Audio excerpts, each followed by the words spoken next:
সম্মানিত উপস্থিতি, দীর্ঘ 17টি বছর আওয়ামী সরকারের দুঃশাসনে নিষ্পেষিত বাংলাদেশ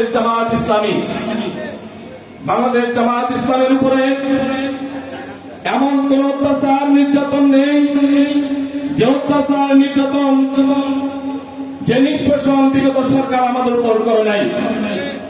জামায়াত ইসলামের কেন্দ্রীয় নেতৃবৃন্দ থেকে শুরু করে প্রত্যন্ত অঞ্চল পর্যন্ত সমস্ত নেতৃবৃন্দকে কাউকে কারাগারে আটকিয়ে কাউকে দেশে আবদ্ধ করে রেখে গোটা দেশকে একটি কারাগারে তৈরি করেছিল বিগত সরকার।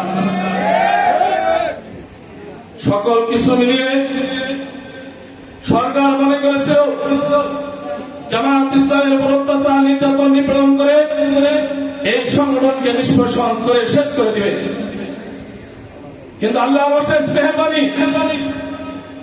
আজকে এই জনসমুদ্র প্রমাণ করে ওই অত্যাচার নির্যাতন এবং নিপীড়নের মধ্যে জামায়াত ইসলামী শেষ হত দূরের কথা, প্রত্যন্ত অঞ্চল পর্যন্ত জামায়াত ইসলামী আজকে একটি অকুতভাবে শক্তিশালী এবং মজবুত সংগঠনে রূপান্তরিত হয়েছে।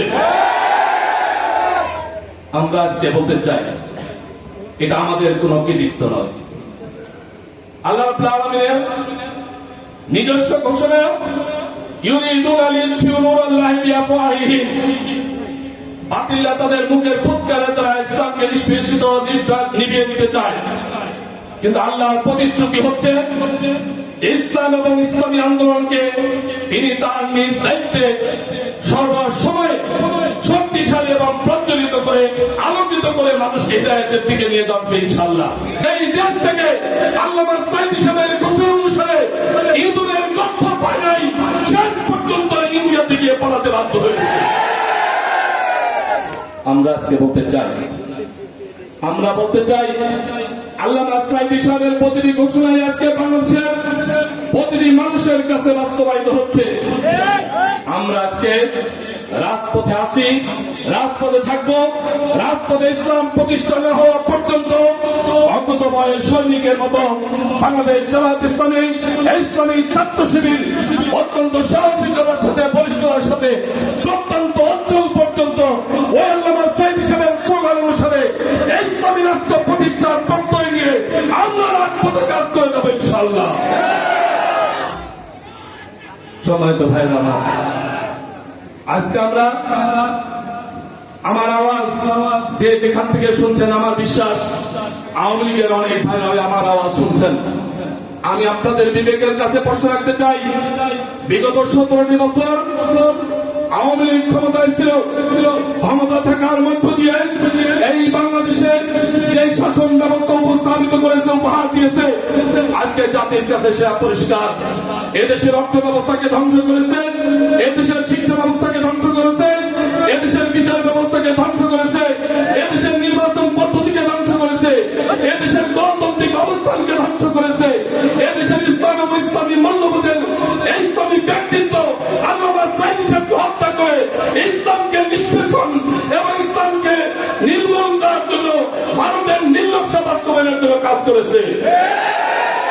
আমরা বলতে চাই আওয়ামী লীগের ভাইরা, আজকে আমাদের মোহতারাম জেলা আমির বলেছেন ভূমিমন্ত্রী 500-এর অধিক তার বাড়ি এবং 5 লক্ষ টাকার নিচে তিনি জোতা পায়ে দিতেন না।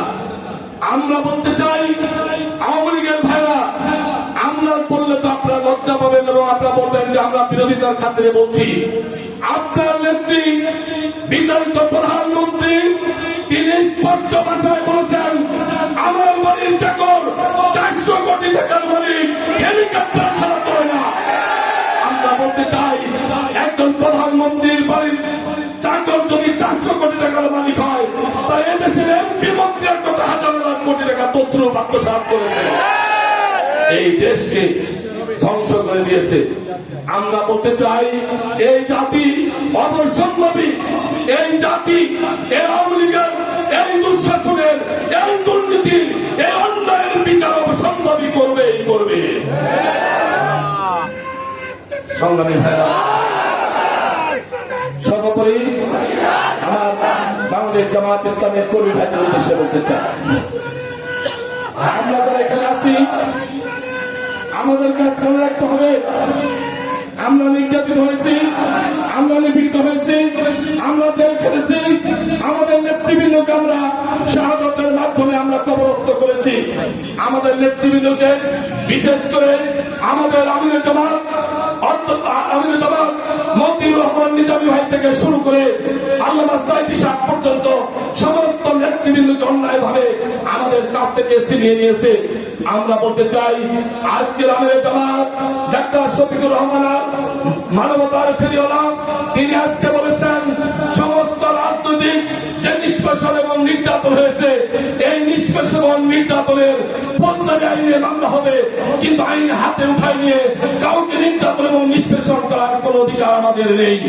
অতএব তাই নয়, আজকে আমিরে জামাত তিনি বলে দিয়েছেন 5 তারিখের পরে গোটা বাংলাদেশের অমুসলিম হিন্দু এবং খ্রিস্টান ভাইরা তারা আমাদের ভাই, তারা বাংলাদেশের জন্মসূত্রে নাগরিক।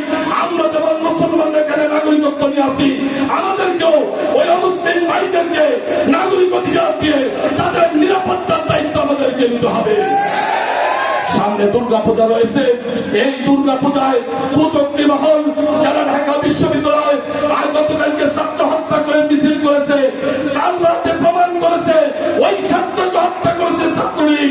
আজকে ওই দুর্গা পূজায় আওয়ামী লীগের ছাত্রলীগের সন্ত্রাসীরা কোন অন্যায় এবং দুষ্কৃতি ঘটিয়ে জামাত বিএনপির উপরে দোষ চাপাতে পারে।